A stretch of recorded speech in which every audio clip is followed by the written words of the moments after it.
Bonjour tout le monde. La dernière vidéo, nous avons vu quelques questions pour se préparer à la troisième œuvre, Le dernier jour d'un condamné de Victor Hugo. Dans cette vidéo actuelle, nous allons répondre à ces questions. Alors commençons par la première question. Quel est le genre de cette œuvre? Nous avons dit qu'il s'agit d'un roman à thèse de Victor Hugo. Il ne s'agit pas d'un roman autobiographique comme dans La boîte à merveilles, parce que malgré que le narrateur raconte son journal, raconte ses souffrances, il ne s'agit pas alors des événements qui sont réels, ce sont des événements qui sont fictifs, donc il s'agit d'un roman à thèse.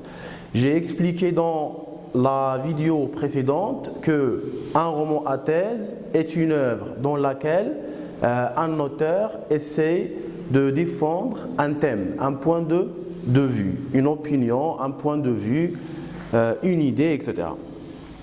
La deuxième question, quelle est sa date de parution? Alors il s'agit de 1829. Bien sûr, cette fois, à cette date, il a été publié par une autre personne, mais après, en 1832, Victor Hugo va ajouter sa propre préface. Troisième question, quelle est la thèse défendue? Alors, est-ce que c'est l'application de la peine capitale? Est-ce que c'est l'abolition de la peine capitale? Est-ce que c'est la défense de la peine capitale? Il s'agit alors de l'abolition de la peine capitale. Victor Hugo défend dans cette œuvre l'abolition, la suppression de la peine capitale, qu'il trouve une peine qui est sauvage, inhumaine. La quatrième question, quelle est la visée des textes de ce roman? Alors, la visée dominante, c'est une visée qui est argumentative. Pourquoi? Parce que l'auteur cherche bien sûr à convaincre, il cherche à agir sur le lecteur. Passons à la cinquième question, quelle est l'heure de l'exécution du condamné? Alors, comme a été signalé dans le dernier chapitre, c'est 4 heures bien sûr. La sixième question, le narrateur, est-ce que c'est un forçat, un galérien, un condamné à mort? Alors le narrateur dans Le dernier jour d'un condamné, c'est un prisonnier qui a été condamné de peine de mort. Alors la bonne réponse alors, c'est un condamné à mort. 7. Quel est le premier lieu de séjour du narrateur? La première prison par laquelle il a passé, bien sûr, c'est Bicêtre. Après, il va être transféré à la conciergerie, puis enfin à l'hôtel de ville. Alors 8, à partir de quel chapitre annonce-t-on le dernier jour? Alors c'est à partir du chapitre numéro 18. Il s'agit d'une phrase dans laquelle on annonce que le dernier jour a commencé. Ça veut dire que c'est le compte à rebours de l'exécution du narrateur. 9. Comment le narrateur a-t-il écrit ou décrit les spectateurs? Le narrateur décrit les spectateurs et il nous a donné l'information qu'il s'agit des spectateurs qui sont avides de sang. Ils sont assoiffés au sang. La question numéro 10. Pourquoi l'auteur n'a pas cité le prénom du condamné? Alors, la bonne réponse est pour rendre son roman universel. Nous avons déjà expliqué que Victor Hugo n'a pas donné un nom quelconque à ce condamné pour rendre le thème universel. Pour lui, la condamnation à mort est un thème universel. Tout le monde doit défendre, tout le monde doit abolir la peine de mort. Passons à la question numéro 11. Quel est le lieu de l'exécution? Est-ce qu'il s'agit du palais royal? S'agit-il de la place de Grève ou la tour de Notre-Dame? Alors, il s'agit de la place de Grève, c'est le lieu où le narrateur va être exécuté. La question numéro 12, quel est son amour d'enfance? Le narrateur, dans l'un des chapitres, parle d'un amour d'enfance c'est une fille qui s'appelle Peppa. La question numéro 13, quels sont les personnages que le narrateur a laissés derrière lui? Est-ce que deux filles et une mère, un garçon, une fille et une épouse, une fille, une femme et une mère? Alors il s'agit de une fille, une femme, une mère. Une fille qui s'appelle Marie, âgée de 3 ans, une femme et une mère, une femme qui est malade et une mère qui est âgée de 64 ans. Quel est le nombre des chapitres? Bien sûr, dans cette œuvre, il y a 49 chapitres, dont un chapitre est la note de l'éditeur, c'est le chapitre numéro 47. La question numéro 15, quelle est la date de naissance de l'auteur? Alors la date de naissance, comme nous l'avons déjà vu, c'est 1802. Quelle est la date du décès du narrateur? La date du décès, c'est 1885. Victor Hugo est né en 1802 à Besançon et elle est morte en 1885 à Paris. Passons maintenant à la question numéro 17. Où se trouve le narrateur?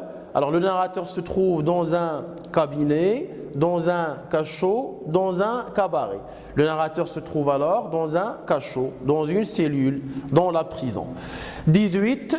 À quelle peine est-il condamné? Les règles, ou pardon, les galères, les travaux forcés ou la mort? Alors, le condamné, bien sûr, est condamné. Le prisonnier est condamné d'une peine, la peine de mort, et il est condamné de la mort. Question suivante, par quelle machine serait-il exécuté? Alors, le narrateur sera exécuté par la machine guillotinée. C'est une certaine machine inventée par un certain Guillotin à l'époque. La question numéro 20, qui va l'exécuter? Qui va exécuter le condamné? Est-ce un geôlier?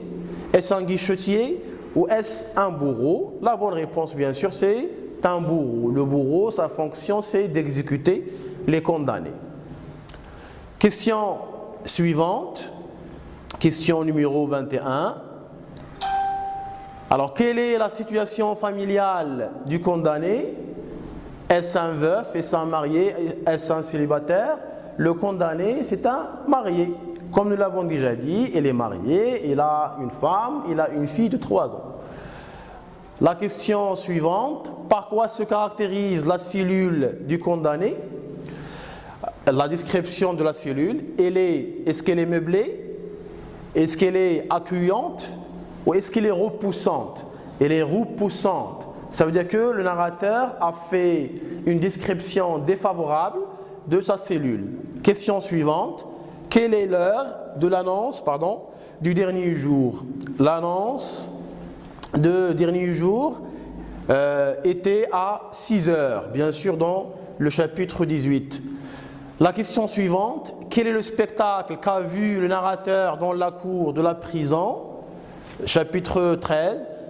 Est-ce l'exécution des forçats, le ferrage des forçats, la fête des forçats? Alors la bonne réponse est le ferrage des forçats, bien sûr.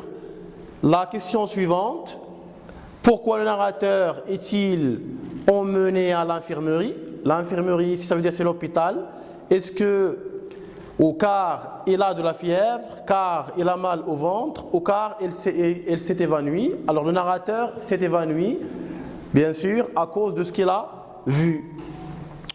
La question suivante, qu'est-ce qu'il a entendu à l'infirmerie? Est-ce une voix d'un oiseau, la voix d'une femme, d'un condamné, ou la voix d'une jeune fille de 15 ans? C'est la voix d'une jeune fille de 15 ans qui chantait. Question suivante, quel est l'âge de sa mère? Est-ce 62 ans, 40 ou 64 ans ou 66 ans? Il s'agit de 64 ans, la bonne réponse. La question suivante, quelle était la durée de son procès? Est-ce 3 jours, 5 jours ou 6 jours? Alors, la durée de son procès au tribunal, c'est 3 jours.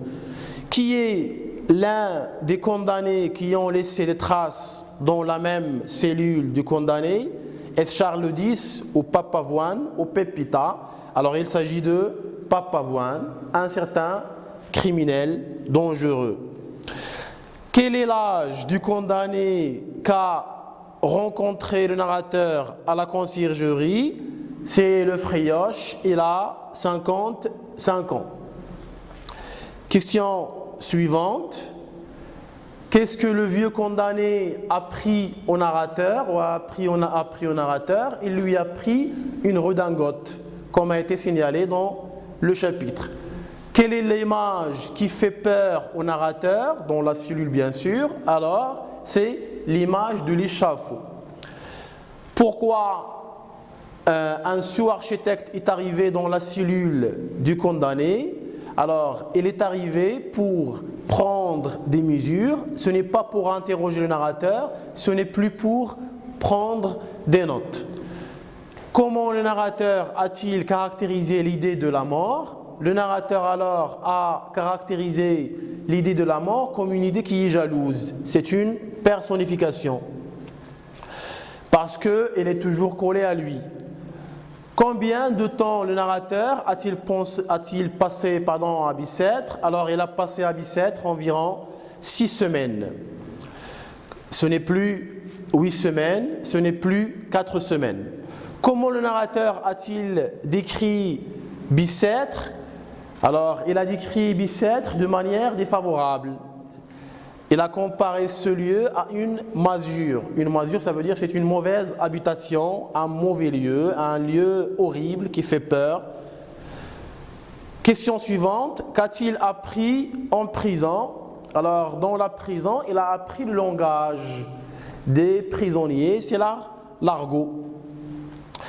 Quelle faveur a-t-on accordé au narrateur? Alors, dès son entrée, ou après quelques jours de son entrée, on a donné au narrateur quelques papiers et une plume pour écrire. Question suivante. Qu'est-ce que s'est passé au narrateur après avoir vu le spectacle du départ des forçats?